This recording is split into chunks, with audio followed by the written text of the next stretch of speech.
Paz do Senhor, meus queridos irmãos, pastor Wilson Silva, nós estamos agradecidos a Deus pelo privilégio de nessa manhã estarmos reunidos mais uma vez na casa do Senhor nosso Deus para, desta feita, realizarmos a nossa muito querida e gloriosa Escola Bíblica Dominical. Nós estamos chegando ao encerramento do trimestre.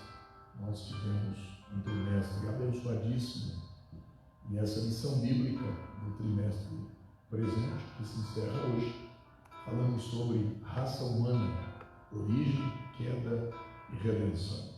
E hoje, na 13ª lição, nós falaremos a respeito da temática O Novo Homem em Jesus Cristo. Eu quero, em nome de Jesus, agradecer a você que já está conectado e você que está aí se conectando. Nós iremos, a partir de agora, realizar a ministração dessa 13ª lição, que eu acredito será de grande valia para todos nós que aqui estamos. A minha oração é que Deus possa lhe alcançar onde você está e que muito em breve esse período aí de quarentena possa se findar e possamos estar juntos para glorificar o nome do Senhor nosso Deus. Nós iremos orar agora, dando início a essa nossa 13ª Escola Bíblica Dominical de 2020. Certamente será de grande valia o ensinamento da manhã deste dia. Nós iremos orar e eu quero convidá-lo para que você juntamente comigo ore, para que possamos ser alcançados pela boa mão de Deus. Senhor nosso Deus e nosso Pai, nós queremos, em nome do Senhor Jesus Cristo, nosso Salvador e Senhor, agradecê-lo, ó Pai amado, pelo privilégio que na manhã deste dia o Senhor nos concede para estarmos reunidos em Tua presença. Queremos, ó Deus, agradecê-lo também pela oportunidade que temos de estarmos diante dessa aparelhagem, podendo fazer, com as devidas restrições que temos de não podermos nos aglomerar em reuniões, mesmo com essa restrição. Estamos aqui garantindo o ensinamento da Tua palavra ao coração de todos aqueles que têm sede e desejo de aprender. Que o Senhor possa, enquanto ministramos a Sua palavra, enquanto lecionamos esta lição, que a Tua palavra possa ir de encontro a este irmão, a esta irmã, a esta casa, a este lar, a esta família que conosco está conectada. Ser conosco, abre o entendimento, dá-nos a inspiração e a divina revelação. É a oração que te fazemos no precioso nome de Jesus. Amém. Meus queridos irmãos, hoje, como eu já antecedera, nós vamos para a 13ª lição do trimestre, o primeiro trimestre de 2020. E é claro, hoje, dia 29 de março de 2020, nós trataremos a temática O Novo Homem em Jesus Cristo. Eu gostaria de dar início fazendo leitura do nosso texto áureo, e para aqueles alunos que não tiveram presentes aqui na igreja, que eu falei a respeito do texto áureo, o que significa áureo? O texto áureo. Por que se chama texto áureo? E a palavra áureo significa ouro, dourado, destacoso, importantíssimo. Na verdade, o texto áureo é a raiz, a estrutura de todo o conteúdo, de todo o comentário. Se a lição tem o tema O Novo Homem em Jesus Cristo, o texto que nos traz esse destaque, ele está como o texto áureo na carta que Paulo escreveu aos Efésios, a igreja em Éfeso, capítulo 4, versículo 13, que diz-nos assim: até que todos cheguemos à unidade da fé e ao conhecimento do Filho de Deus, a varão perfeito, à medida da estatura completa de Cristo. Verdade prática é a aplicabilidade na prática das verdades que a lição nos ensina. A salvação em Jesus Cristo leva-nos à perfeição espiritual, moral e ética, porque Ele, embora Deus, foi o mais perfeito e completo dos seres humanos. A leitura diária, eu não vou aqui mencioná-la, haja vista ser um pouco extensa, né? Mas você que é aluno, de suma importância seria fazer essa leitura diária, não só a leitura, mas também uma breve meditação. Haja vista, nós temos aqui especificado a cada dia da semana algo voltado à questão da perfeição. A nossa leitura bíblica em classe, ela está no quarto evangelho, o evangelho que fora escrito por João, o evangelista, não João o Batista, né? O evangelista, o discípulo de Jesus, que depois se tornará apóstolo, João, capítulo de número 3, versículos de número 1 a 16. E havia entre os fariseus um homem chamado Nicodemos, príncipe dos judeus. Este foi ter de noite com Jesus e lhe disse: Rabi, bem sabemos que és mestre vindo de Deus, porque ninguém pode fazer estes sinais que tu fazes, se Deus não for com ele. Jesus respondeu e disse: na verdade, te digo, que aquele que não nascer de novo não pode ver o reino de Deus. Disse-lhe Nicodemos: como pode um homem nascer sendo velho? Porventura poderá tornar a entrar no ventre de sua mãe e nascer? Jesus respondeu: na verdade te digo, que aquele que não nascer da água e do Espírito não pode entrar no reino de Deus. O que é nascido da carne é carne, e o que é nascido do Espírito é Espírito. Não te maravilhes de ter dito: necessário vos é nascer de novo. O vento assopra onde quer, e ouves a sua voz, mas não sabes de onde vem, nem para onde vai. Assim é todo aquele que é nascido do Espírito. Nicodemos respondeu e disse: como pode ser isso? Respondeu Jesus dizendo: tu és mestre de Israel e não sabes isso?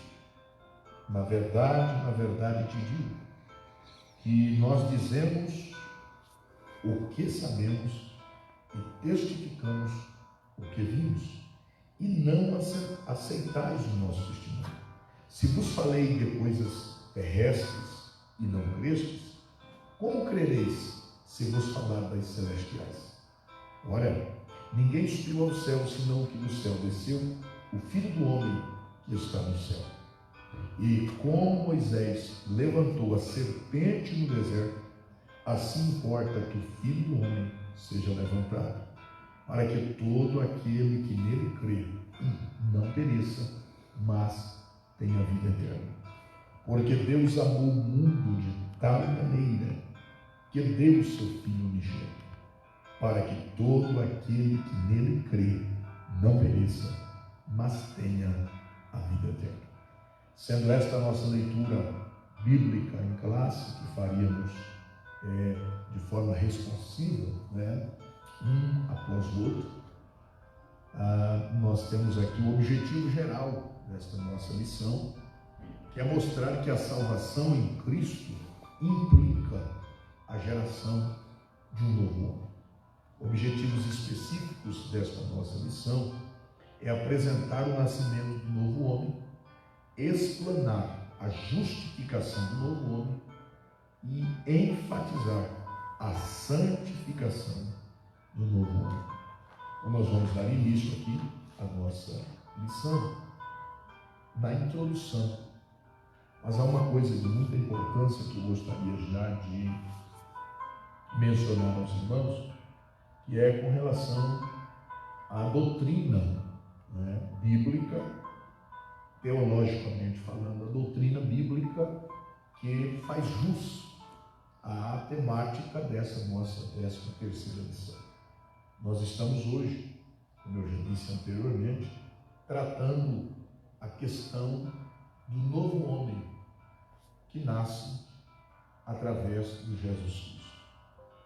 Essa doutrina teológica, bíblica, ela é chamada de soteriologia, ou seja, a doutrina da salvação. Essa doutrina tão importante, essa doutrina de uma importância tamanha para o nosso conhecimento, não só o nosso conhecimento bíblico, mas também o nosso conhecimento espiritual. Então, vocês podem ter observado aí que na nossa objetividade, né, específica, nós temos aí 3 importantes objetivos. Primeiro, é apresentar o nascimento do novo homem, ou seja, falar acerca de como se dá esse novo nascimento. É a apresentação, é a introdução, né? Segundo, explanar a justificação do homem. Terceiro, enfatizar a santificação do novo homem. Então nós temos aqui 3 coisas de muita importância no que diz respeito à apresentação, à explanação e à enfatização. Primeiro, o novo homem. Como se dá esse nascimento? Onde ocorreu esse nascimento? De que forma isso acontece? Como seria isso possível, né? Vocês observaram na nossa leitura bíblica em classe, quando Jesus falou que se o homem não nascer de novo, ele não está apto para o reino de Deus. Aí Jesus está falando de um nascimento espiritual, né? Jesus está falando de um nascimento espiritual. Jesus não está falando de um nascimento físico. Daí a pergunta então do irmão Nicodemos. Quer dizer, mas poderia porventura um homem voltar ao ventre de sua mãe? Quer dizer, ele estava questionando Jesus a respeito desse novo nascimento. Como se daria o novo nascimento? E o versículo 16, encerrando todo o diálogo entre Nicodemos, o rabino judeu, e Jesus, o Senhor da salvação, encerra com o versículo que é o texto áureo da Bíblia Sagrada, é o texto áureo da salvação. Jesus disse: porque Deus amou o mundo de tal maneira que deu seu Filho unigênito, para que todo aquele que nele crê não pereça, mas tenha a vida eterna. Então nós vamos observar que esse novo nascimento, ele vai se dar através do sacrifício vicário de Jesus, na morte de Jesus. Segundo, nós vamos falar sobre a justificação. O que seria essa justificação? Para que o exercício de alguém ser justificado? O que resultaria esse justificar? O que nos acarreta irmos de encontro ao justificar? Para quê? Por quê existe essa doutrina da justificação? E em terceiro lugar, a santificação. Então, nós temos que informar aos irmãos que existem alguns pilares que foram construídos para a sustentação da doutrina da salvação. Nós temos aí, por exemplo, quando alguém se rende a Jesus, a gente costuma dizer: olha, fulano se arrependeu. Então, o arrependimento, ele faz parte da salvação. Nós somos levados à salvação pelo convencimento do Espírito. Jesus disse isso. E quando ele vier, vos convencerá, ou convencerá o homem do da justiça e do juízo.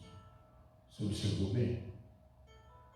Ele vai convencer o homem do pecado, da justiça e do juízo. Escute bem. Aí estão os três tempos que envolvem a personalidade do homem diante de Deus no que diz respeito à sua espiritualidade. Quando Jesus disse, quando ele vier, o Espírito Santo, ele vai convencer o homem do pecado. O que é que Jesus estava querendo enfatizar? Com relação à queda do homem.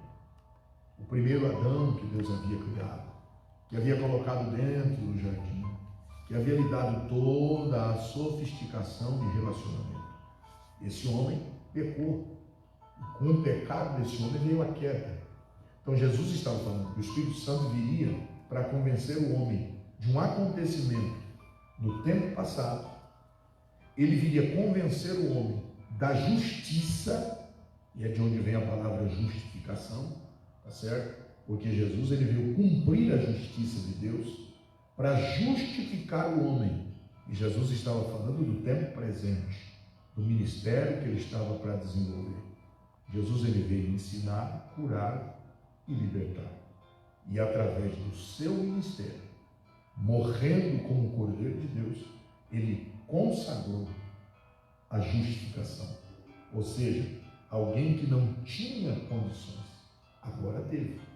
Porque alguém tomou o seu lugar para que fosse justiça em Deus, na pessoa de Deus e através de Deus. Então Jesus estava falando do presente, passado, pecado, justiça, presente, juízo, futuro.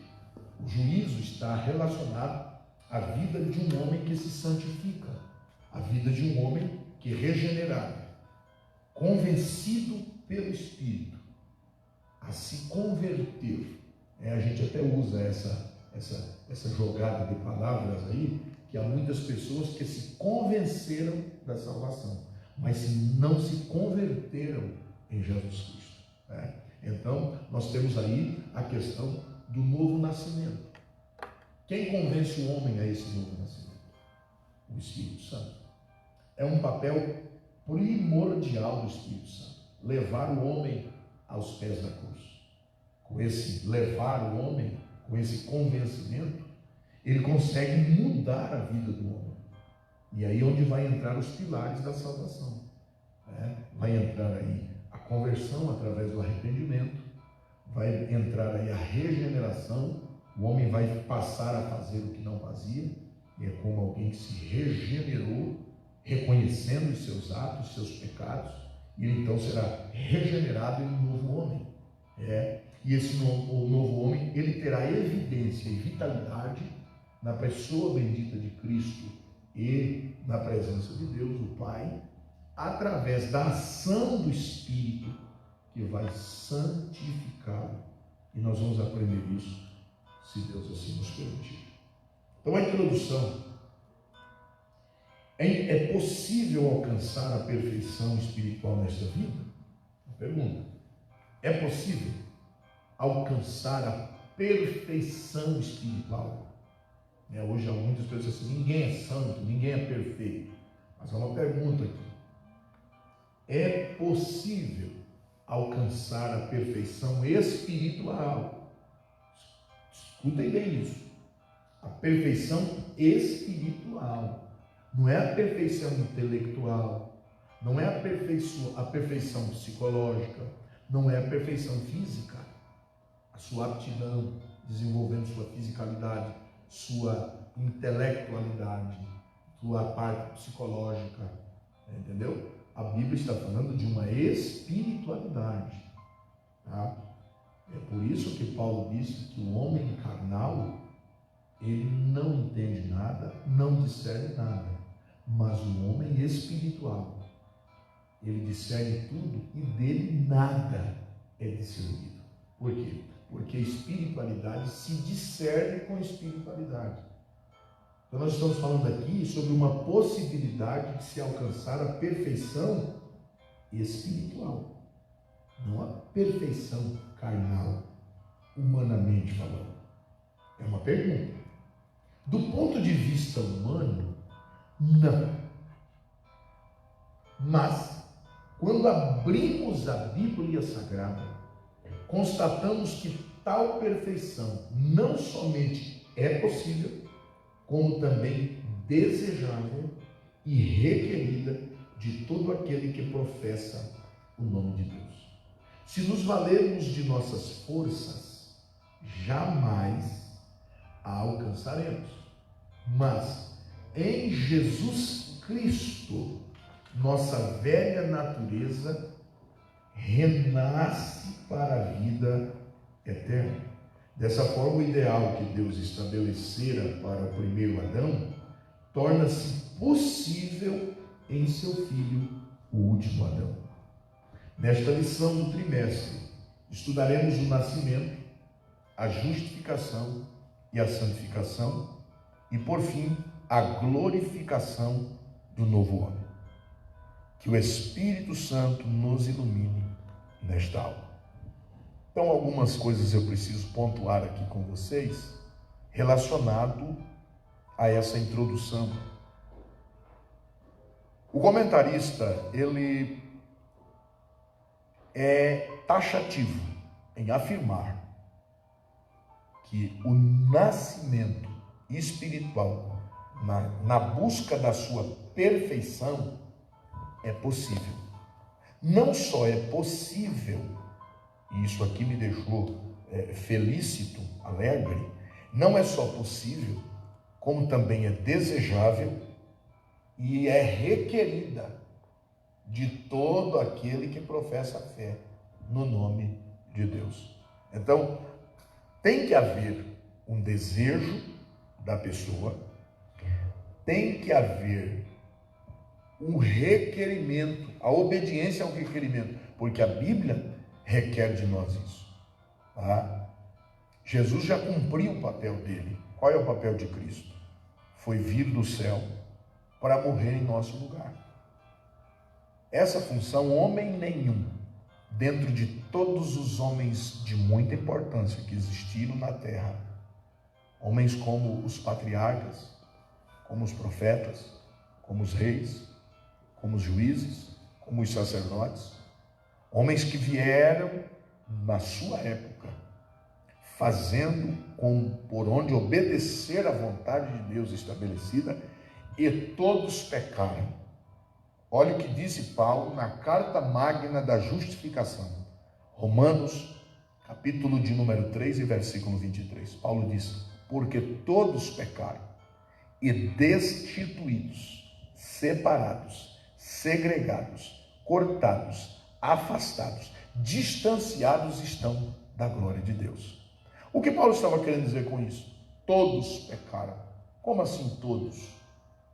Porque nós somos herança adâmica. O primeiro Adão trouxe a manifestação do pecado.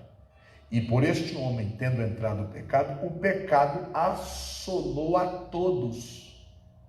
Então deveria haver alguém que cumprisse o ato da justiça. Todos os homens que vieram foram justos em suas obras, mas pecaram diante de Deus. Abraão pecou, seus filhos, Isaac, os seus netos, Jacó e Esaú, e os seus bisnetos, de Rúben, o primogênito, até Benjamim, o filho caçula de Jacó, que completam as 12 tribos de Israel, todos pecaram. Nenhum justo sequer havia. Terminado o período patriarcal, veio o período da lei, veio o legislador Moisés, veio o grande capitão do exército de Israel, chamado Josué. Depois de Josué, interagiu-se o período dos juízes, começando com Eude, terminando com Samuel, um período de 320 anos aproximadamente, de um elo de ligação entre o período teocrático e o período monárquico da nação de Israel, iniciando em 1050 com Saul, terminando em 930 com Salomão, 120 anos do período do Reino Unido com os 3 reis, Saul, Davi e Salomão, e depois partindo para a quebra dos princípios e a divisão das tribos, e esses homens chamados reis, homens como Arão, homens como seus filhos, que a gente chama de Coré, Datã e Abirão, todos eles pecaram. Os coatitas, os gersonitas e os coratitas, todos pecaram. Não houve nenhum santo desse que pudesse cumprir a justiça de Deus. Então você vai observar que desde Adão até João Batista, todos os homens que tiveram seu cunho de importância na história da humanidade diante de Deus, direcionados por Deus, orientados por Deus, conduzidos por Deus, instruídos por Deus, chamados por Deus, vocacionados por Deus, ungidos e consagrados por Deus, falharam. Por que falharam? Porque o pecado que Adão promoveu na desobediência a Deus trouxe consequências, trouxe rupturas, trouxe uma desestabilidade, e eles não conseguiram a perfeição do sacrifício, para que por intermédio do sacrifício perfeito tivéssemos acesso à perfeição da espiritualidade. Isso é de suma importância que a gente entenda e compreenda. Então você vai observar que a Bíblia não está pedindo uma perfeição em todas as áreas da vida. Ela está pedindo, rogando, suplicando uma perfeição espiritual. A espiritualidade, o homem interior. Nós não estamos falando da exterioridade do homem, da vida que está do lado de fora. A Bíblia está falando do homem interior. Paulo diz: contudo, o homem exterior se corrompe, mas o interior se renova a cada dia. Por quê? Porque esse homem interior, ele depende de uma intimidade, de uma conexão, partindo do sacrifício de Jesus, que é o pilar central de estruturação da salvação, através do sacrifício perfeito. Partindo daí, nós vamos entender que outros pilares de sustentabilidade serão erguidos para que a obra da salvação, a orientação bíblica, salvificamente falando, seja revelada na perfeição espiritual do homem. Então é prudente falar que é possível sim que o homem viva uma perfeição espiritual. E isso se dá ao qual ponto o homem se entrega para Deus. Como é que o homem se achega diante de Deus? Tudo depende do diálogo e do relacionamento. A minha pergunta para você que está me assistindo e que provavelmente vai me assistir é: qual é o nível de espiritualidade que você está vivendo? Diante de Deus, qual é o nível da tua espiritualidade? Porque se você me ouve e é crente em Jesus, você já alcançou o sacrifício perfeito. Então não há sacrifício que eu e você faça que nos leve à perfeição. Um sacrifício já foi realizado. Deus em Cristo estava na pessoa bendita de Jesus. Deus estava em Cristo. Paulo diz isso lá na primeira epístola aos Coríntios. Ele diz que Deus estava em Cristo Jesus reconciliando-se consigo o mundo. Ou seja, Jesus foi a aliança. Por isso que Jesus disse: esse sangue é a nova aliança. Jesus estava se relacionando, o ato da entrega do sacrifício era a nova aliança no meu sangue. Jesus disse: isto é a nova aliança no meu sangue. Ou seja, o sangue de Jesus era o elo de ligação. Por isso que Paulo, quando escreve a Timóteo, ele diz assim: Timóteo, não há outro mediador entre Deus e os homens, a saber, Jesus Cristo, homem. Por que Jesus Cristo, homem? Porque a humanidade perfeita, e aqui é algo que eu e você nunca vamos alcançar, uma humanidade perfeita. Temos falhas, temos defeitos, temos problemas, temos dificuldades e nunca alcançaremos a perfeição dessa condição humana. Paulo chega a dizer isso. Eu esmurro o meu corpo e o reduzo à escravidão, para que pregando aos outros não venha eu mesmo estar sendo condenado. O que Paulo está dizendo com isso? Que ele esmurrava o corpo. Havia uma briga entre o homem interior, que é o homem espiritual, com o homem exterior, que é o homem carnal.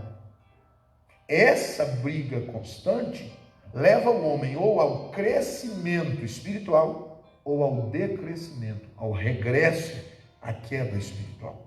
Então, quanto mais eu obedeço os argumentos que são postos para a minha espiritualidade ser fortalecida, mais a minha espiritualidade será perfeita.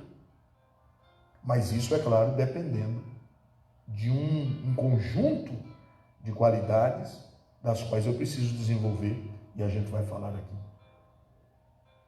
Então fique bem claro isso, tá certo? Nós no passado vimos o pecado de Adão. No presente, nós vimos a justificação em Cristo. Olha o que disse o apóstolo Paulo à igreja de Roma. É por isso que é a carta magna da justificação, da justiça estabelecida de Deus para com o homem na terra. Ele diz assim, ó, sabendo isto, que Cristo foi a nossa justiça. Ou seja, Cristo foi o elo de ligação entre o homem caído com o homem que seria levantado. Deus não está buscando a nossa perfeição humana. Deus está buscando em nós e requerendo, porque o que está dizendo aqui é isso. Olha o que diz aqui. Não é só possível você ter uma perfeição espiritual, como também é desejável. O que é desejável? É algo que eu quero para mim. Porque quando você aceita Jesus, eu não sei se aconteceu isso com você, mas acontece com todos os salvos, parece que a gente tem assim um desejo de estar na igreja todo dia. Você prestou atenção nisso quando você aceitou Jesus como Salvador da sua vida? Como Salvador e Senhor, né? Porque há muitas pessoas que aceitam Jesus só como Salvador. O senhorio de Cristo eles não aceitam. Quando você aceitou Jesus como seu Senhor e Salvador, você lembra como que era a sua vida? Aquele fogo, aquele desejo, aquele ardor, aquele sentimento de querer ganhar todo mundo para Jesus. Por que isso? Por que isso? Porque houve uma quebra de uma aliança maligna. Qual aliança, pastor? A aliança nossa com Adão, o primeiro Adão. Jesus, ele foi o elo de ligação entre a aliança que estava quebrada, nós e Deus. Isso deu a nós um desejo de orar, de ler, de jejuar. Se deixasse, eu jejuava a semana inteira. Se não tivesse alguém para polir essa espiritualidade, a gente queria fazer tudo. A gente queria evangelizar, visitar, orar, pregar, cantar, profetizar. Queria fazer tudo. Por quê? Porque havia em nós um sentimento. É esse sentimento que a Bíblia diz que é necessário, é requerido nós buscarmos. A aproximação a Deus, a busca a Deus, a chegar-se mais a Deus, para que a gente tenha esse desejo. Então o comentarista está dizendo aqui na sua introdução, ele está dizendo assim, é possível que isso aconteça, é desejável também e requerido de todo aquele que professa o nome de Deus. Ou seja, a Bíblia faz o requerimento. Precisamos estar próximos de Deus, buscando a perfeição espiritual. Amém? Eu espero que você esteja compreendendo. O novo nascimento do homem. Jesus ensinou a Nicodemos, renomado mestre da lei, que o novo nascimento do homem não é gerado nem da carne nem do sangue, mas de Deus, da água e do Espírito. Nascido não do sangue nem da carne. No prólogo de seu evangelho, o apóstolo João afiança que o novo homem em Cristo é, antes de tudo, uma criação espiritual. Não é gerado nem do sangue e nem da carne, mas de Deus. Você vai encontrar essa referência em João, capítulo 1, versos 12 e 13. Apesar do pecado do primeiro Adão, nós podemos renascer para Deus através dos méritos de Jesus, o último Adão. Eu falei sobre isso aqui agora há pouco. A atuação do Espírito Santo no interior do ser humano é o milagre mais expressivo que Deus pode operar em nossa vida. Ao nascer de novo, o homem experimenta um novo Gênesis, a comunhão plena com o Pai Celeste, Romanos 8,16. Então você observa aqui, eu falei agora há pouco sobre o Espírito Santo convencer o homem. Mas o Espírito Santo não só convence o homem, ele conduz o homem à salvação. Ele conduz o homem à salvação. Ele é quem convence. Nós não podemos salvar ninguém, mas nós podemos orar por esse alguém, nós podemos pregar para esse alguém, porque o Espírito Santo não vai pregar para ele. Olha o que disse Paulo na mesma carta aos Romanos. Nós estamos inseridos nessa carta, ela é a base da justificação. Pode ser assim: como crerão se não há quem pregue? Alguém precisa pregar. E quem são esses pregadores? Eu e você. Ah, pastor, mas eu não sou formado em teologia, eu não tenho chamada para falar em público. E quem disse que para pregar para alguém você precisa ser doutor em teologia? É claro que se você puder se contextualizar, se substancializar com estrutura na palavra, isso seria de grande valia. E é de grande valia. Agora, você não precisa ser um doutor da teologia para pregar o Evangelho. Porque eu prego o Evangelho de várias formas. Eu prego o Evangelho com a palavra. Eu prego o Evangelho com o meu testemunho. Você se lembra de Eliseu? Eliseu é um exemplo glorioso disso. A Bíblia diz que ele descia da região de Ramá para ir até as localidades onde ele ia visitar as escolas de profetas e tal. E quando ele descia de Ramá de Naiote, ele passava por Sunem, que era a terra de Sunamita. E a Bíblia diz que todas as vezes que ele passava, a mulher na sacada, vamos odianizar a palavra, vamos atualizar ela, ela saía na sacada da casa dela com o seu marido, diga-se de passagem, ao lado do seu marido, ela sempre dizia para ele: vejo que este homem que passa por nós é um santo homem de Deus. Eliseu pregava, gritando? Não. Eliseu fazia esses espantos todos que a gente vê hoje aí? Não. Mas o testemunho pessoal de Eliseu atraiu o desejo daquela mulher em conhecer o Deus que ele servia, o Deus que ele representava. Porque se ele era um profeta, o profeta fala em nome de Deus, diferente do sacerdote que fala em nome do povo. Então o sacerdote representa o povo, o profeta representa Deus. Como um representante de Deus, ele não precisava gritar: olha, Deus está comigo, papapá. Não, o testemunho pessoal dele era uma pregação. E foi o que atraiu. Este homem que passa por nós, eu vejo que ele é um santo homem de Deus. Se ela viu, o testemunho dela atraiu a sua atenção. Então, uma metodologia de evangelização, de pregação, é o nosso testemunho. Infelizmente, nós temos pessoas que dão um péssimo testemunho. São desequilibradas emocionalmente, não tem papa na língua, só fala besteira, não tem seriedade, vive só em questões de chocarrice, tudo é piada, tudo é brincadeira. Que tipo de evangelho é esse? Há tempo para todas as coisas. Há tempo para abraçar, há tempo para se alegrar, há tempo de colher, há tempo de plantar, há tempo para tudo. Como também deva ter tempo de se alegrar. E a gente tem que saber dosar isso. Agora, nós não podemos esquecer que a nossa vida ela também é um método de pregação. E a minha pergunta é: como você tem pregado o evangelho?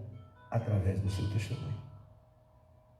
Você viu que Nicodemos, um mestre da lei, foi ter com Jesus de noite.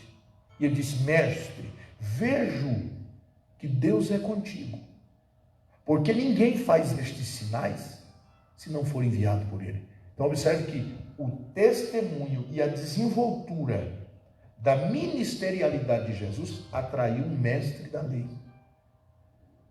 É como se eu dissesse hoje que com o meu testemunho eu posso atrair um juiz de direito, um desembargador de justiça, um promotor de justiça, um médico formado em uma determinada especialidade. Ele pode olhar para mim e dizer assim: olha, eu vejo que a sua conduta de um caráter cristão é polida, é ilibada, você é uma pessoa abençoada. Eu vejo que Deus está com você. É um método de pregarmos o evangelho. E isso se dá justamente pelo novo nascimento. Paulo chega a dizer isso: quem roubava não roube mais, quem mentia não minta mais. O que significa isso? Renúncia, regeneração, novo nascimento. Jesus, quando disse a Nicodemos: necessário vos é nascer de novo, ele não estava dizendo como é que uma pessoa vai voltar para o ventre da mãe de novo e nascer de novo. Não há possibilidade física de se nascer de novo. Jesus estava falando da questão espiritual, porque o homem é dotado de duas naturezas: a natureza humana e a natureza divina, espiritual. O homem não veio do macaco, na teoria de um desequilibrado, como Darwin. Não, o homem veio do macaco. Espera aí. Eu acredito na Bíblia. Nós somos fruto das mãos de Deus. Deus criou Adão. E de Adão e sua companheira, adjuntora, auxiliadora, esposa, mulher, a Eva, veio a humanidade. E eu creio piamente nisso. Eu acredito que você também acredite assim. Não estamos nos desenvolvendo uma teoria. A teoria de Darwin, que o homem veio de um progresso, de um avanço de um animal que se desenvolveu com o passar dos anos. Eu não acredito nisso. Não há evidências bíblicas para isso. A nossa fé é firmada na pessoa bendita do Senhor. Agora observe, nós nascemos espiritualmente, porque fisicamente a gente já nasceu. Não há como voltar ao ventre da mãe para nascer de novo. É a pergunta de Nicodemo: poderia o homem voltar ao ventre de sua mãe para nascer de novo? Jesus disse assim: o que é carne, o que é espírito, é espírito. O que é nascido da carne é carne, o que é nascido do espírito, e aqui a expressão, você pode ler na tua revista aí, o que é nascido do espírito, com letra maiúscula, é espírito, com letra minúscula. Então nós entendemos que até a criação do homem interior, ela se dá na pessoa de Deus, através do seu espírito. Espírito com E maiúsculo. E todas as vezes que você olhar isso na Bíblia, ela está fazendo menção do Espírito Santo. O Espírito com E maiúsculo. O Espírito Santo, o Espírito do Senhor, o Espírito de Cristo. É o mesmo Espírito. O Espírito Santo de Deus. Então, nós nascemos do Espírito para ser espiritual. Então aqui, nascido não do sangue, não da carne. Esse nascimento é impossível. É impossível. Certo? Agora, é necessário ser nascido do que, pastor? Segundo subtópico, nascido de Deus. O nascimento do novo homem é descrito pelo evangelista como o ato de nascer de Deus. João 1:12.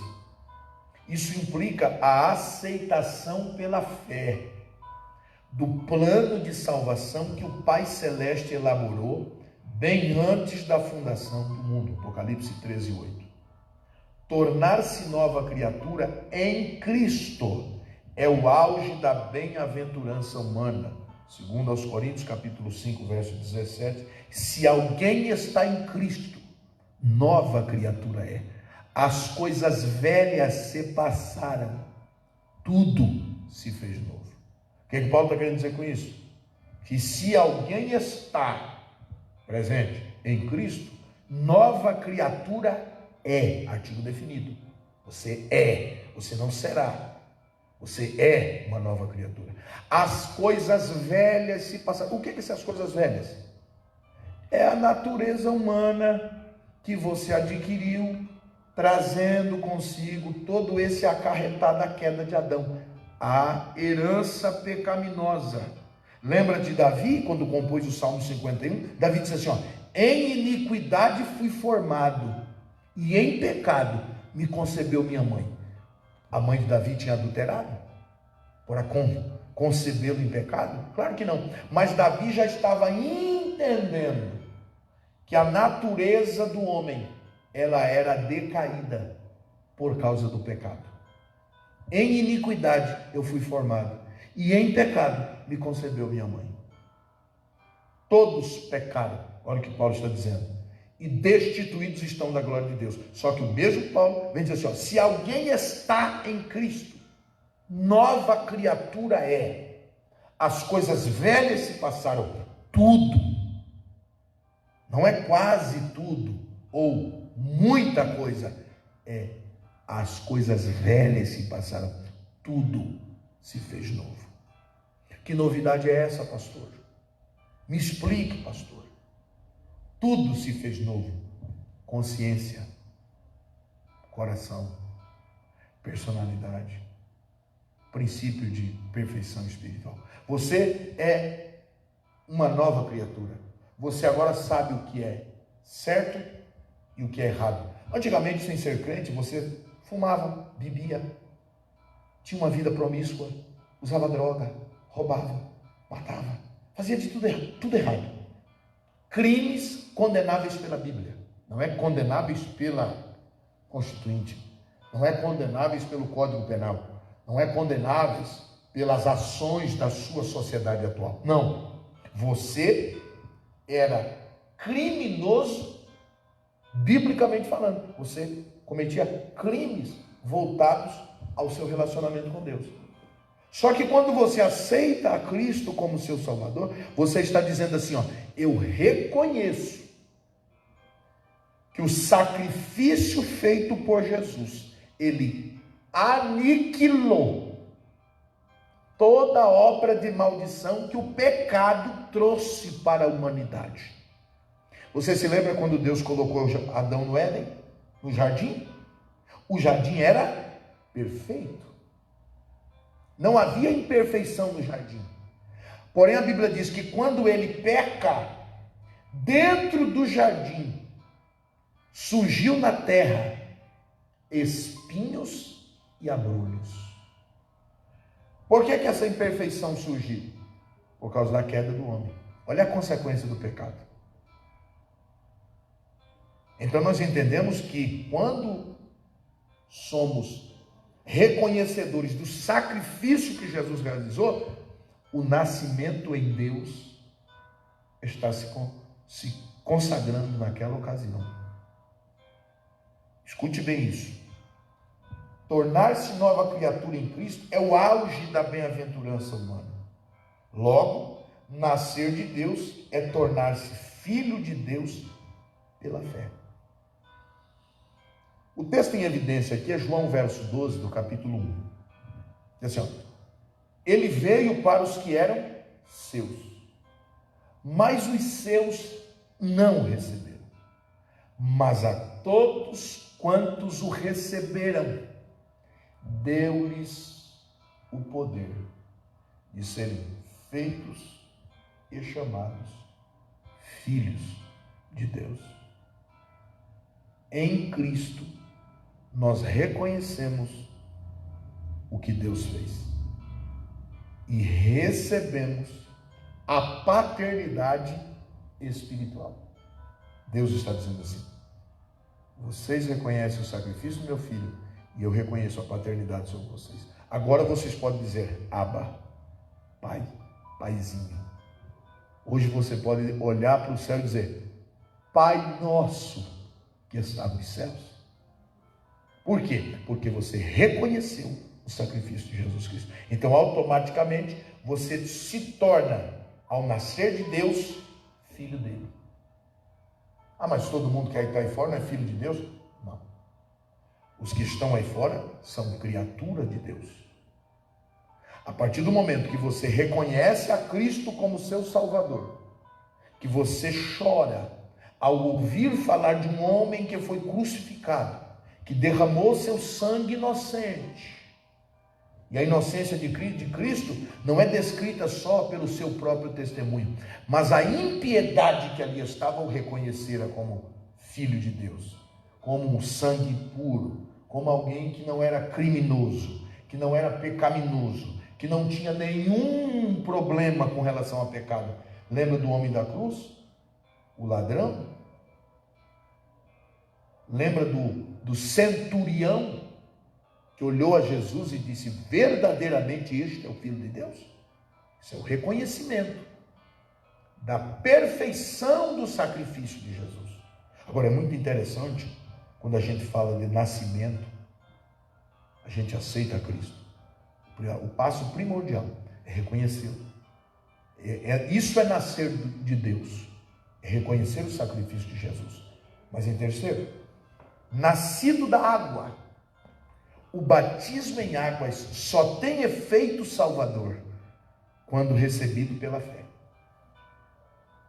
Se devidamente observado, simboliza não apenas a morte e a ressurreição de Cristo, como também o renascimento espiritual daquele que o recebe como Salvador e Senhor. Lembra que eu falei aqui? Dessa forma, cumpre-se o que Paulo escreveu, asseverando que Jesus nos salvou mediante o lavar regenerador e renovador do Espírito Santo. Tito 3:5. Dessa experiência ressurge o novo homem em Cristo Jesus, ou em Jesus Cristo. Então, assim, nascido da água. Observe a importância do batismo. Eu sempre enfatizo isso para os novos crentes, para os irmãos que às vezes têm filhos crentes, que dizem assim: não, meu filho está pronto para o batismo, vamos levar ele lá. O batismo não é um banho. O batismo não é um mergulho numa piscina. O batismo é um sacramento. O batismo é um ato de seriedade, responsabilidade e compromisso. Observe que nós temos o conceito, e isso eclesiasticamente falando e biblicamente falando, a gente só conduz alguém à mesa da comunhão depois que se passa pelo batismo das águas. Nenhum membro da Assembleia de Deus está apto a ser membro se não passar pelas águas do batismo. Por isso que nós temos uma qualificação dentro da igreja. Fulano é membro. Não, fulano é congregado. Por que congregado? Porque ele tem o ato de congregar, mas ele não é membro. E como é que eu me torno membro de uma determinada congregação? Através do batismo. Esse batismo, se aceito pela fé, porque está escrito aqui, ele tem efeito para a salvação? Tem, quando é feito pela fé. Porque ele é o cumprimento de uma palavra que Jesus havia dito. Jesus diz assim, ó: ide por todo mundo, pregai o evangelho a toda criatura. Aquele que for batizado será salvo. Aí Jesus disse assim, mas Jesus não disse assim, e aquele que não for batizado. Jesus disse assim, ó, e aquele que não crer será condenado. Por que Jesus não disse aquele que não for batizado? Porque o batismo não salva. Se não tiver fé para o batismo não tem validade para a salvação. O batismo salva, pastor, quando for feito embasado numa fé pura, uma consciência clara, límpida, transparente, sem mancha, de que você é salvo em Cristo Jesus, cumprindo a especificação que fora dada por ele como ordem. Aquele que crer e for batizado, está vendo? Crer e se batizar, será salvo. E quem não crer, será condenado. Jesus disse, não for batizado. Há muitas pessoas que foram e serão batizadas e que infelizmente não serão salvas. Por quê? Porque o batismo foi feito à la volonté, à vontade. Vem bagunçado, com a vida toda desregrada, fumando, como eu conheço pessoas em São Paulo, na minha cidade natal, de uma determinada igreja, que a gente não menciona o nome por questão de ética, e nós não estamos aqui para mencionar e nem denegrir a imagem de nenhuma denominação, mas uma determinada denominação, que você chega lá, eu senti de batizar, eu quero me batizar. Não há um preparo espiritual, não há um preparo teológico, não há uma minuciosidade de esclarecimento a respeito da salvação. Lembra aquele sirineu que estava a caminho, né, de Jerusalém? Né? Ele trabalhava com uma rainha, né, de Candace, e ele estava ali e tal, e de repente ele leu Isaías 53. Ele foi atraído por uma profecia já cumprida na pessoa de Jesus. E você vê que foi um arrebatamento, né? Deus tirou Filipe de uma determinada localidade e jogou ele onde o rapaz estava e disse assim: entendes tu o que lê? E ele disse: como entenderia se não há quem me explique? Lembra que Paulo disse? Como crerão se não há quem pregue?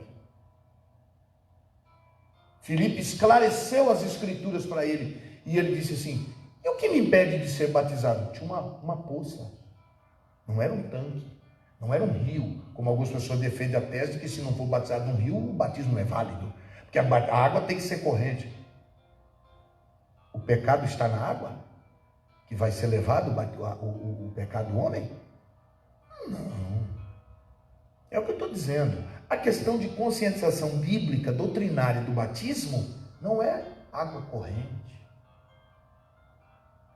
Esse homem foi batizado numa poça, um ajuntamento de águas que estava à beira da estrada. E Filipe diz: o que me impede disso? Filipe, nada. Se você aceitar pela fé, disse: eu aceito. Foi batizado. E dali, Filipe foi arrebatado e o moço ficou salvo. Por quê? Porque aceitou pela fé. Diferente de outras localidades, o cara chega fumando. Não, moço, eu, em São Paulo, eu fui coordenador de batismo do setor que eu trabalhava. Eram 109 congregações e eu coordenava o batismo. Eu ia às congregações, via como é que estava a questão do discipulado, eu acompanhava a formação do candidato e eu ia até a central nossa do Belenzinho, acompanhando com fichas cadastrais os membros que estariam sendo levados ao batismo. Então eu vi algumas situações que me deixou muito triste, de pastores que eles permitiam que aquela pessoa não fosse preparada para estar indo ao batismo. Eu fiquei sabendo de outras igrejas que, infelizmente, há pessoas que, não, eu fumo ainda, não posso, não, batiza que você batizando você vai ser liberto. Não caia nessa. O batismo não liberta, o batismo é para quem está liberto. Ninguém vai ser batizado para depois do batismo se libertar do problema que tem. Primeiro se livre, o novo nascimento. Se você aceitou a Jesus e ainda fuma, você não nasceu de novo. Se você aceitou a Jesus e ainda bebe, você não nasceu de novo. Há uma necessidade de arrependimento e de regeneração. Ninguém aceita Jesus e se batiza para ser liberto. E conhecereis a verdade, e a verdade vos libertará. Quem é a verdade? Jesus disse: eu sou o caminho. Então Jesus é a verdade. Jesus é a verdade que liberta. Você conhecer Jesus é mais do que um convite à tua libertação. Não, eu vou me batizar porque o pastor falou que se eu me batizar eu vou parar de fumar. O batismo não vai fazer você parar de fumar. Quem tem que entender que você não pode mais fumar, que você não pode mais beber, que você não pode viver uma vida de qualquer jeito, é você no exercício do novo nascimento. Você tem que nascer em Deus, você tem que nascer da água e agora nascido do Espírito. A regeneração, escuta isso aqui, só é possível através da atuação do Espírito Santo na vida do pecador arrependido. É Ele quem opera o novo nascimento. Esse ato regenerador não pode ser explicado em linguagem humana. Somente a partir dessa ação sobrenatural em nossa alma é que o novo homem em Cristo torna-se possível. Gálatas 6:15. Temos aí a genuína conversão. Não é possível alguém nascer de novo e continuar fumando. Não é possível alguém nascer de novo e continuar pecando. Há uma regeneração. O que é regenerar, irmão? Qual é o conceito da palavra regenerar? Não é recuperar o que perdera? Por exemplo, quando nós treinávamos lá em São Paulo, no futebol, nós tínhamos o treino tático, técnico e físico. Técnica, demonstração da habilidade. Físico, é o suporte que o corpo te dá. E a tática envolve a mente. Então você desenvolve 3 habilidades. A sua questão de tática, que é mental, onde se passa toda a questão do esquema que o jogador vai, qual é a estrutura do time no campo. Isso se aplica a qualquer tipo de esporte. Voleibol, futebol, handebol, basquetebol. Você tem formas de jogar. Então isso é tática. A técnica é a desenvoltura de habilidade que você possui. Um é bom, outro é mediano, o outro é ruim. Mas existe a questão física, que é a demanda para que você possa tratar a mentalidade com relação à tática e também a habilidade da sua técnica. Tudo isso depende do físico. Quando você se desgasta fisicamente, existe um treino chamado regenerativo. O que é o treino regenerativo? É você trazer de volta a condição física para você desenvolver a sua habilidade. Quando você traz isso para o mundo espiritual, o homem regenerado significa o homem que a natureza antiga, ela foi transformada. Você recebeu um novo ânimo, uma nova estrutura para que você desenvolva a sua vida espiritual. Você está pronto, regenerado, fortalecido, reanimado, restaurado, reabilitado para desenvolver sua vida espiritual. Então você precisa ter o conhecimento desse nascimento do Espírito, porque é o Espírito que faz isso. É o Espírito que dá graça para pregar, é o Espírito que dá graça para ensinar, é o Espírito que dá graça para você orar, é o Espírito que dá graça para você adorar.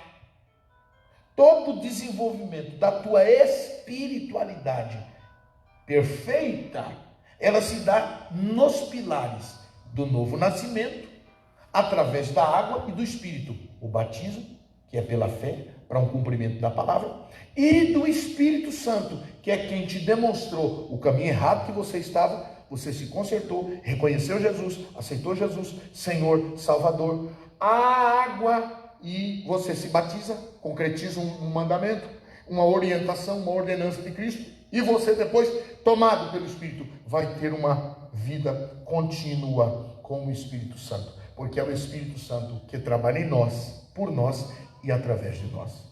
Então nós precisamos entender isso. A justificação do novo homem. O novo homem nasce através da fé em Jesus Cristo num contexto de injustiça e pecado. Por isso precisa de um novo status diante do tribunal de Deus. A justificação pela fé. Há alguns argumentos aqui que não vai ser possível a gente tratar devido ao horário que já se estourou, mas a inutilidade da justiça humana, ou seja, não há no homem nenhum tipo de coisa útil que ele faça para que essa justiça de Deus se cumpra através da justiça humana. Está dizendo aqui, ó, nossas obras, ainda que boas e aparentemente meritórias, ou seja, que tenha mérito, tá? Não nos salvam nem nos justificam diante de Deus. Lembra o que disse Paulo em Efésios? Ele disse assim: a salvação é um dom da fé, é um dom de Deus. Isso não vem de nós, é um dom de Deus. Não é pelas obras para que o homem não se glorie. ela vem de Deus. Então, por mais útil que o homem seja para usufruir de justiça, essa justiça, humanamente falando, ela é inútil para a conclusão da salvação. Não existe justificação, novo nascimento, pelas obras próprias do homem. Por mais certinho que ele seja, por mais corretinho que ele seja, por mais organizado que ele seja, ele não pode realizar o novo nascimento. Não há possibilidade de um novo nascimento. Segundo, a maravilhosa doutrina da justificação. Ao pecador que pela fé recebe a Jesus, Deus lhe concede mais que um mero perdão e muito mais que uma anistia ou perdão na dívida. Concede-lhe o status de justo, pois a justiça de Cristo muda por completo a situação jurídica do réu. Isso aqui é de suma importância, irmãos. Eu preciso falar isso aqui a vocês. Nós estávamos no tribunal de Deus. O homem, o seu pecado, a manifestação de todo erro conduzido pela queda de Adão, infelizmente, ela nos levou a estarmos distantes da salvação em Deus. Infelizmente. Nós não tínhamos esse acesso que temos hoje. Infelizmente, nós abandonamos o barco pela queda de Adão no Jardim do Éden. Infelizmente, nós nos tornamos réus do tribunal de Deus. Olha o que disse o salmista no Salmo de número 101. Deus olhou do céu à terra e não achou um justo sequer. Não existia um homem que manifestasse justiça diante de Deus para dizer assim: eu não mereço a condenação, eu sou justo. Todos nós estávamos declaradamente nas mãos do pecado. Tanto é que o pecado nada mais é do que o instrumento de governo da morte. Por que a morte tem poder ou exercia poder sobre o homem? Por causa do pecado. O pecado é o aguilhão da morte, o instrumento que domina, que amedronta, que aferrenha, que deixa o homem conduzido, levado, subjugado às forças do mal. Porém, quando Jesus veio, ele trouxe a anistia, porque ele foi o advogado para julgar a nossa causa, e ele foi o sacrifício perfeito para nos justificar diante de Deus. É por isso que nós hoje somos uma nova criatura em Cristo Jesus. Em terceiro lugar, o novo homem é justo. A partir de sua conversão, o pecador passa a ser visto por Deus como se jamais tivesse cometido qualquer injustiça. De agora em diante, é um justo aos olhos de Deus. 1 João, capítulo 3, verso 7. Haja vista que o que houve com o ladrão na cruz, que creu no sacrifício de Jesus Cristo. Eu disse isso aqui no início da minha fala, com relação ao ladrão da cruz, que reconheceu o sacrifício perfeito de Jesus como não um homem qualquer, mas um homem perfeito. Então você vai observar aqui que o comentarista ele termina esse terceiro subtópico do segundo tópico dizendo assim: haja vista o que houve com o ladrão que, na cruz, creu no sacrifício de Jesus Cristo. Então, há possibilidade? Há. E nós finalizamos essa lição referindo-nos com relação à santificação do novo homem. Como que se dá essa santificação? Primeiro, ela é um posicionamento. O que significa isso, pastor? No exato instante de sua conversão, o pecador arrependido passa a ser visto não apenas como justo, mas também como santo por Deus e pela igreja. Já separado do mundo, torna-se propriedade exclusiva do Senhor.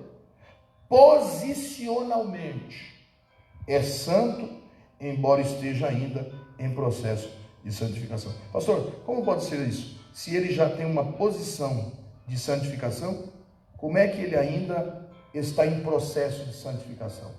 Isso a gente vai explicar com mais minuciosidade nos tópicos 2 e 3. Eu não vou ter esse tempo aqui para discorrer isso com vocês, mas eu posso dizer a vocês com toda a precisão que a posição de santificação é quando você reconhece que você precisa de Deus, que você alcança salvação em Deus. Quando você alcança essa salvação, quando você reconhece Cristo como seu Salvador, é um posicionamento salvífico. Você está reconhecendo que o sacrifício de Cristo lhe separou, lhe consagrou, lhe santificou. Agora, é claro que no tópico seguinte, a santificação é um processo. Porque o que a gente tem que entender também é que a santidade é um estado. O que o senhor quer dizer com isso, pastor? Deus é santo. Sim ou não? Deus é santo. Por que Deus não precisa se santificar? Porque Deus está num estado imutável. Ele é santo. Ele não precisa se santificar para ser santo. Ele é santo. Em toda a natureza de Deus e seus atributos que fazem jus à sua santidade, a gente vê, Deus não precisa se santificar. Ou seja, tomar uma posição e andar num processo para chegar à santidade. Ele já é santo. Então a santidade como estado, a imutabilidade, Deus não muda. Observe quando disse Malaquias, usando a voz profética, ele disse no versículo 6 do capítulo 3, por isso, ó Jacó, vocês não são consumidos. Por quê? Porque o versículo diz assim, eu, o Senhor Jeová, sou santo e não mudo, por isso vocês não são consumidos. A imutabilidade da santidade. Deus é santo, é um estado. Agora nós estamos em processo de santidade. Nós estamos nos santificando. Então a santidade como posicionamento, a santidade como processo. Todos os dias eu me santifico. Como eu me santifico, pastor Neilson? Eu me santifico orando, eu me santifico lendo, eu me santifico jejuando, consagrando a minha vida. Lembra o que disse Jesus na oração sacerdotal? Pai, santifica-os na verdade. A tua palavra é a verdade. Então o processo de santificação, a palavra. Todas as vezes que eu leio a palavra, eu descubro quem eu era, quem eu sou e para onde eu vou. Todas as vezes que eu leio a palavra, eu estudo a palavra, eu me liberto de alguma coisa que o meu homem exterior faz corromper a minha interioridade como pessoa espiritual. Por isso que essa perfeição espiritual é possível quando a gente tem uma vida disciplinada. Lembra o que disse Paulo a Timóteo? Paulo deu 3 exemplos a Timóteo. Ele disse assim, Timóteo, lavrador, atleta e soldado. O homem deve ser, a mulher também deve ser, o crente deve ser um lavrador, um atleta e um soldado. Como assim, pastor? O lavrador, ele trabalha, o exercício braçal, ele busca plantar para poder colher. Isso é o trabalho. Ser crente dá trabalho. Segundo, o atleta. Por que um atleta? Porque o atleta tem que ser disciplinado. Ele não pode se abarrotar de uma alimentação que vai deteriorar sua condição física. Então ele tem que ter uma disciplina, dormir cedo, não pode comer besteira, ele não pode beber bebida alcoólica, ele tem que ser disciplinado. Por quê? Porque essa disciplina vai trazer a ele vitalidade e condicionamento para desenvolver a habilidade dele. É assim na nossa vida espiritual também. Terceiro, o soldado. O que é o soldado, pastor? É a prontidão em estar preparado, ornamentado, municiado das armas de ataque e de defesa. Isso Paulo explica à igreja lá em Efésios capítulo de número 6, quando ele fala a partir do verso 10 sobre as armaduras de Deus. Então, irmãos, nós finalizamos essa nossa lição dizendo a você que a santificação, ela é um posicionamento. Você tem que se colocar diante de Deus. Se posicione, meu irmão.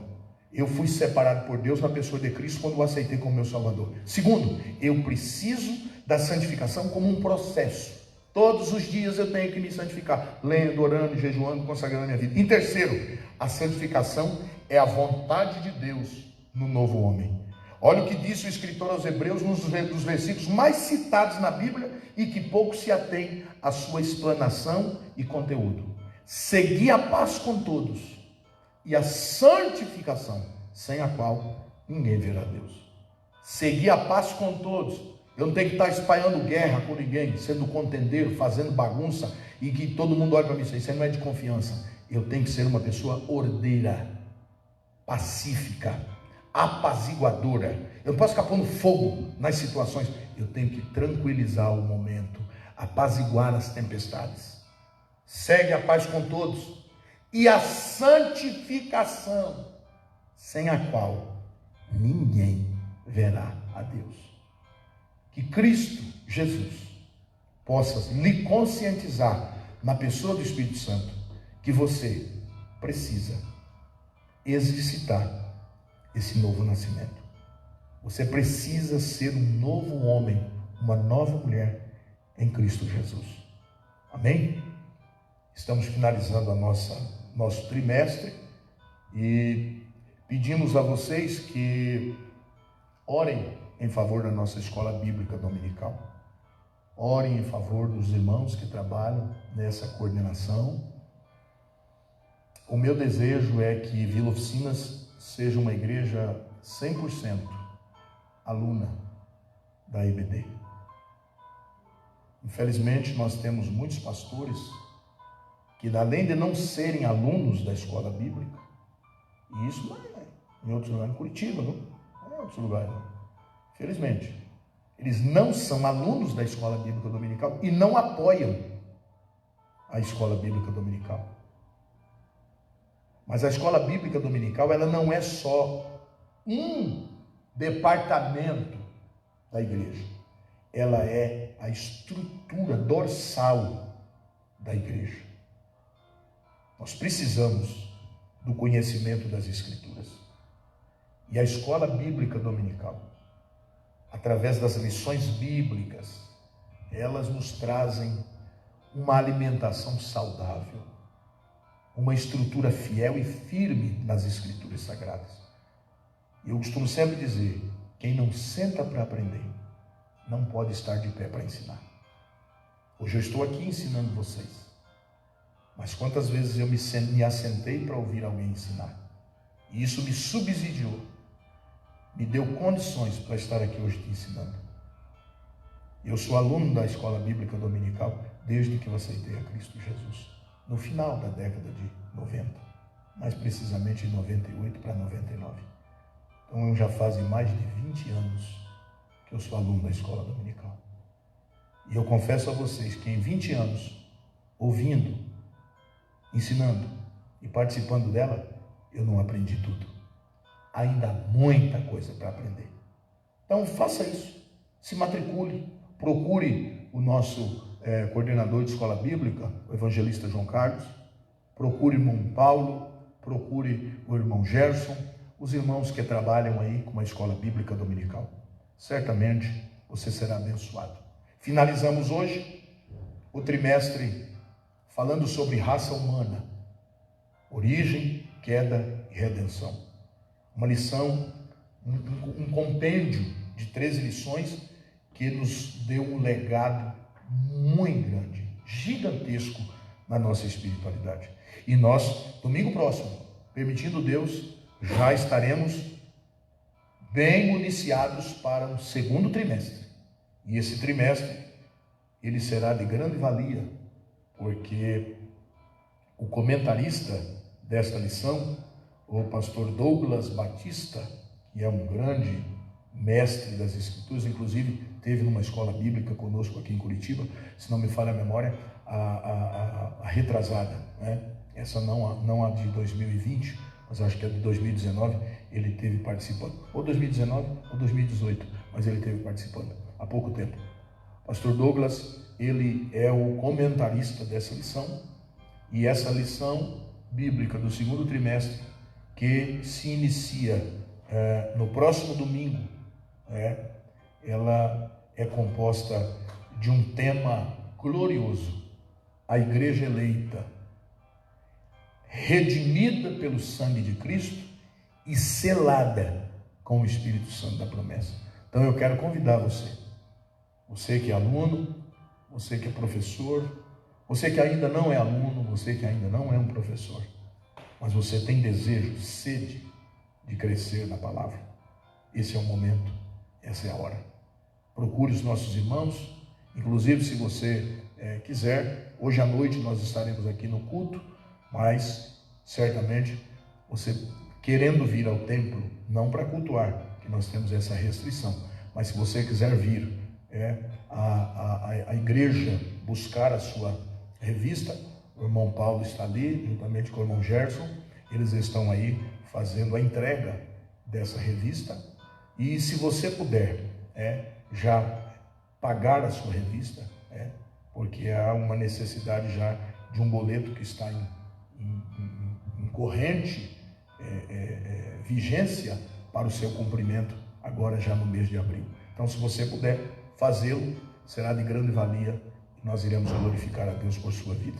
Temos que ganhar a lição dos jovens, tempo de conquistas, fé e obediência, todas elas embasadas no livro de Josué, e o comentarista é o pastor Reinaldo Odilo. Certamente você será muito abençoado através do enriquecimento de conteúdo e conhecimento da palavra de Deus. Deus te abençoe, Deus te guarde, Deus te proteja. Obrigado por ter participado conosco nesta live, desse conteúdo abençoado de instrução da palavra. Que Deus em Cristo te abençoe, e eu lhe faço já um convite. Hoje, a partir das 19 horas, nós estaremos aqui para mais um culto online.